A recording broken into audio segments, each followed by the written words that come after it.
सबसे पहले आपको अपडेट देते हैं हैदराबाद निकाय चुनाव की, जिन्हें बीजेपी ने पूरी शिद्दत के साथ लड़ा था और उसका नतीजा भी आने लगा है।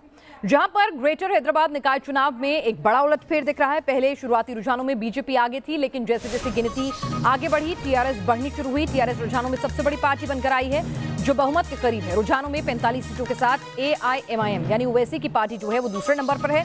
लेकिन आपको बता दें कि हैदराबाद जो ओल्ड हैदराबाद है, सिर्फ ओवैसी की पार्टी वहीं पर ही जो है वो अपनी बढ़त बनाए हुए है। बीजेपी रुझानों में 30 सीटों पर आगे चल रही है, कांग्रेस 4 सीटों पर आगे है। तो कहीं ना कहीं बीजेपी, अगर हम देखें साल 2016 के प्रदर्शन से, तो उससे बहुत आगे निकल गई है हैदराबाद निकाय चुनाव में। लेकिन एआईएमआईएम के गढ़ में सेंधमारी, जो पुराना हैदराबाद है, जो ओल्ड हैदराबाद है, जिसे ओवैसी का हैदराबाद कहा जाता है, वहां पर उनकी पार्टी जो है वो पूरी तरह से सुपड़ा साफ किए हुए है। टीआरएस 70 सीटों के साथ बढ़त बनाए हुए है, कांग्रेस को 4 सीटों पर बढ़त मिली हुई।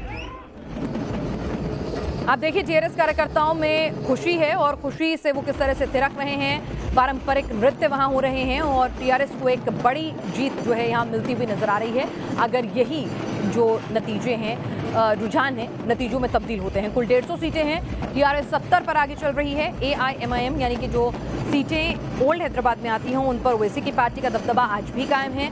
और बीजेपी ने जरूर अच्छा प्रदर्शन किया, और जिस तरह से बीजेपी ने निकाय चुनावों को, निकाय चुनाव नहीं बल्कि एक राज्य स्तर के चुनावों से कमतर नहीं आका था। जेपी नड्डा पहुंचे थे, अमित शाह पहुंचे थे, और जिस तरह से पार्टी ने पूरी ताकत झोंक दी थी, तो कहीं ना कहीं उसका फायदा तो हो रहा है। लेकिन ये एक्सपेरिमेंट जो है, एक हमारे साथ हमारे संवाददाता यासिर मुश्ताक इस वक्त जुड़ चुके हैं। यासिर, क्या वाकई में इसे बीजेपी क्या सिर्फ अच्छा प्रदर्शन माना जाए, या फिर वो एक्सपेरिमेंट जो उन्होंने हैदराबाद में किया था पश्चिम बंगाल चुनावों से पहले, वो सफल होता दिख रहा है?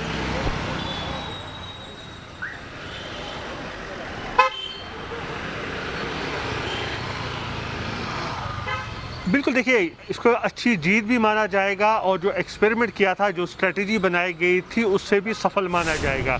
अगर आप देखेंगे 2016 के जो चुनाव थे, 4 सीटें सिर्फ बीजेपी के पास थी, आज वो 30 तक पहुंच रही है, यानी कि वो मल्टीप्लाई हो रहे हैं। और जो स्थायी निकाय चुनाव होते हैं, वहाँ जो है स्थानीय मुद्दा जो है ज़्यादा अहम होता है, और कहीं ना कहीं लोगों तक, वो ग्राउंड लेवल तक पहुँच पाई है बीजेपी वहाँ पर, और लोगों में विश्वास जीतने की कोशिश जो वो कर रहे थे, उसमें कामयाब हो गई है कि हम यहाँ पर आएंगे, हम आपका काम करेंगे। हम देख रहे थे कि किस तरह से टीआरएस, और अगर हम पुराने हैदराबाद की बात करें, वहाँ पर ओवैसी का दबदबा था, लेकिन कहीं ना कहीं सेंध मारने में कामयाब जरूर हो गई है बीजेपी।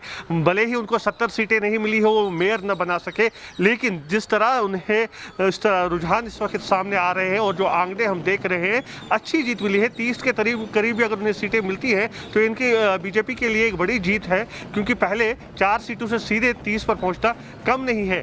लेकिन बात यह है कि जिस तरह से वहां पर प्रचार किया गया, राष्ट्रीय स्तर पर प्रचार किया गया, एक स्थायी चुनाव के बजाय जो है राष्ट्रीय चुनाव जैसा बन गया था, तो लोगों को उम्मीद थी कि शायद बीजेपी 70 या 80 सीटों तक पहुंच पाती। लेकिन क्योंकि स्थायी चुनाव था, मुद्दे जो है लोगों के सामने वो स्थायी मुद्दे ही है, और यही वजह है कि हम देख रहे हैं कि वो 70 सीटें नहीं पहुंचेंगे, 30 सीटें जरूर पहुंच पाई। और बीजेपी के लिए कहीं ना कहीं ये फायदेमंद है, क्योंकि अगर हम देखें 2023 में जो है विधानसभा चुनाव होने वाले हैं, उससे पहले आपको अगर इस तरह से लोगों का समर्थन मिलता है, तो कहीं ना कहीं ये जो है फायदा फिर विधानसभा चुनाव में जरूर मिलेगा। क्योंकि अगर हम इस चुनाव की बात करें जेएमएचएस की, तो ये जो चुनाव है 24 विधानसभा सीटें हैं, इसके अंदर 5 लोकसभा सीटें आती है, तो कहीं ना कहीं बीजेपी वहां पर अपनी बेस बनाने में कामयाब हो गई है। और अगले 2 साल अगर बीजेपी इसी तरह से काम करती रही, तो इसका सीधा असर जो है विधानसभा चुनाव पर पड़ेगा। बिल्कुल, और जिस तरह से 2 पार्टी फाइट्स जहां पर होती है, तो वहां पर तीसरे विकल्प के लिए हमेशा, एक चेंज के लिए लोगों के पास हमेशा मन रहता है। तो जिस तरह से बीजेपी ने एक नए एक्सपेरिमेंट, कुछ नए मुद्दों के साथ खुद की एंट्री की है, उसको रिजल्ट्स भी दे रही है।